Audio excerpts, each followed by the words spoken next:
ನಮಸ್ಕಾರ ವೀಕ್ಷಕರಿಗೆ, ND plus ವಾರ್ತೆಗೆ ಸ್ವಾಗತ.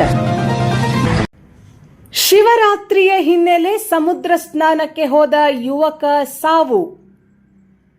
ಶಿವರಾತ್ರಿ ಅಮಾವಾಸ್ಯೆಯ ಹಿನ್ನೆಲೆಯಲ್ಲಿ ಸಮುದ್ರ ಸ್ನಾನಕ್ಕೆ ಹೋಗಿದ್ದ ಯುವಕ ಸಮುದ್ರದಲ್ಲಿ ಮುಳುಗಿ ಮೃತಪಟ್ಟ ಘಟನೆ ಉತ್ತರ ಕನ್ನಡ ಜಿಲ್ಲೆಯ ಕಾರವಾರ ತಾಲೂಕಿನ ಮಾಜಾಳಿಯಲ್ಲಿ ನಡೆದಿದೆ.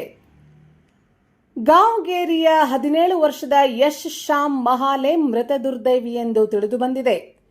ಶಿವರಾತ್ರಿಯ ಅಮಾವಾಸ್ಯೆಯಂದು ಮಾಜಾಳಿಯ ಕಡಲ ತೀರದಲ್ಲಿ ಶ್ರೀರಾಮನಾಥ ದೇವರ ಪರಿವಾರ ದೇವರುಗಳಾದ 7 ದೇವರ ಪಲ್ಲಕ್ಕಿಗಳು ಸಮುದ್ರ ಸ್ನಾನಕ್ಕಾಗಿ ಆಗಮಿಸುತ್ತವೆ. ಈ ಸಂದರ್ಭದಲ್ಲಿ ಸಹಸ್ರಾರು ಸಂಖ್ಯೆಯಲ್ಲಿ ಭಕ್ತರು ಸೇರಿ ಜಾತ್ರೆಯ ವಾತಾವರಣ ನಿರ್ಮಾಣವಾಗಿರುತ್ತದೆ.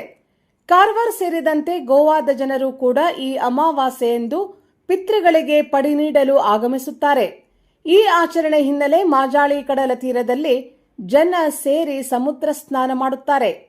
ಇಂದು ಮುಂಜಾನೆ ಸಮುದ್ರ ಸ್ನಾನಕ್ಕೆ ಹೋಗಿದ್ದ ಯುವಕ ಯಶ್ ಶ್ಯಾಮ್ ಮಹಾಲೆ ನೀರಿನಲ್ಲಿ ಮುಳುಗಿದ್ದು, ತಕ್ಷಣ ಸ್ಥಳೀಯರು ಹಾಗೂ ಕರಾವಳಿ ಕಾವಲು ಪಡೆಯ ಪೊಲೀಸರು ರಕ್ಷಣೆ ಮಾಡಿ ದಡಕ್ಕೆ ತಂದಿದ್ದಾರೆ. ನೀರಿನಲ್ಲಿ ಮುಳುಗಿ ನೀರು ಕುಡಿದಿದ್ದ ಯುವಕ ಅಸ್ವಸ್ಥನಾಗಿದ್ದು, ಆತನನ್ನು ತಕ್ಷಣ ಕಾರವಾರದ ವೈದ್ಯಕೀಯ ವಿಜ್ಞಾನ ಕೇಂದ್ರಕ್ಕೆ ಸಾಗಿಸಿದ್ದಾರೆ. ಆದರೆ ದಾರಿ ಮಧ್ಯೆ ಯುವಕ ಮೃತಪಟ್ಟಿದ್ದಾನೆ ಎಂದು ತಿಳಿದುಬಂದಿದೆ.